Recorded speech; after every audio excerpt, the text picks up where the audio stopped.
Ay, pwede nila dito Honda Beat error code number 8. Kanyang sira ang kanyang TPS. Chinik ko lahat yung wirings. Goods naman.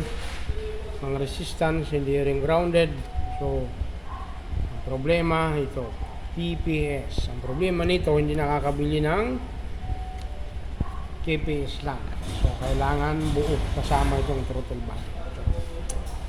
Mabigat, so hindi ito magagawa. Ang gagawin lang dito, TP reset. Ganun pa rin, mga lang buwan lang o linggo, araw nga lang, mag-check engine ulit.